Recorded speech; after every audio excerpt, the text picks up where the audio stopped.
ഞങ്ങൾ കൊണ്ടുപോകണം. കാര്യം രേണുവിന് എപ്പോഴും പോയിട്ടെ പോണം. നമസ്കാരം. മണ്ടത്തരം എന്ന് പറഞ്ഞാൽ മണ്ടത്തരം എന്ന് പറഞ്ഞ ഇതാണ്.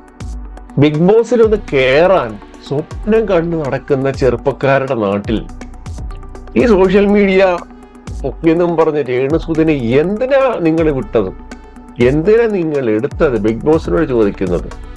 എനിക്ക് വീട്ടിൽ പോകണമെന്ന് പല പ്രാവശ്യം പറഞ്ഞു കഴിഞ്ഞപ്പോൾ ലാലേട്ടന്റെ എപ്പിസോഡിൽ ഇന്നലെ തൂക്കിയെടുത്ത് കൊണ്ടുപോയിരിക്കുകയാണ്. മറ്റൊന്നുമല്ല, പല പ്രാവശ്യം പറയുമ്പം ഏഷ്യാനെറ്റിന്റെ ഒരു ക്രെഡിബിലിറ്റി ഉണ്ടല്ലോ. നിങ്ങൾ എന്തുകൊണ്ട് വിടുന്നില്ല ഒരാൾ വീട്ടിൽ പോകണമെന്ന് പറയുമ്പോൾ? ഈ സത്യം പറഞ്ഞാൽ ഇത് പോകാൻ വേണ്ടി പറഞ്ഞതല്ല. ഇന്നലെയും ഒന്ന് മെഴുകാൻ നോക്കി. ലാലേട്ടൻ പറഞ്ഞു പോരെ, കൈപിടിച്ചാൻ കൊണ്ടുപോയി.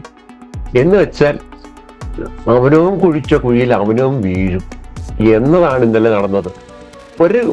ഇറങ്ങി പോകുന്ന സമയത്ത് എന്താണ് അങ്ങനെ പറഞ്ഞത്? പഴയ മാതിരി അല്ല, എനിക്ക് വിഷമം വരുമ്പോൾ പറഞ്ഞത്. ഇപ്പൊ വിഷമമില്ലല്ലോ എന്നുള്ള സ്റ്റൈല് എടുക്കാൻ നോക്കി. ലാലേട്ടൻ അങ്ങ് പൊളിച്ചു. കാര്യം മുൻ വിധി പ്രകാരം തന്നെ ലാലേട്ടൻ നിൽക്കുകയാണ്. ലാലേട്ടന്റെ ഇഷ്ടത്തോടല്ല, ഏഷ്യാനെറ്റിന്റെ താല്പര്യത്തോടാണ് ലാലേട്ടൻ നിന്നത്. കുറെ ഫാൻസുകാരുണ്ട്, എന്തോ പറയാനാ, ഫാൻസിനെയൊക്കെ നിരാശപ്പെടുത്തി രേണുസുതി.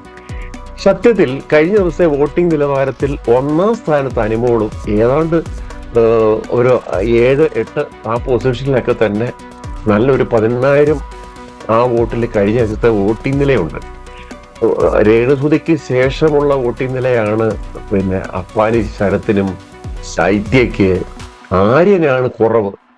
എല്ലാവരും വിചാരിച്ച ആര്യനെയൊക്കെ പറഞ്ഞുകൊണ്ട്, പക്ഷെ എല്ലാം തകിടം മറിച്ചുകൊണ്ട് ജനം വോട്ട് ചെയ്ത് കയറ്റിയവള് നന്ദിയില്ലെന്ന് വേണം പറയാൻ. ഈ വോട്ട് ചെയ്തവരോട് ഒരു കൂറുണ്ടായിരുന്ന അവിടെ നിന്നേനെ.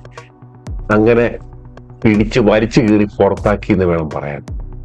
നന്ദി, വീണ്ടും കാണാം.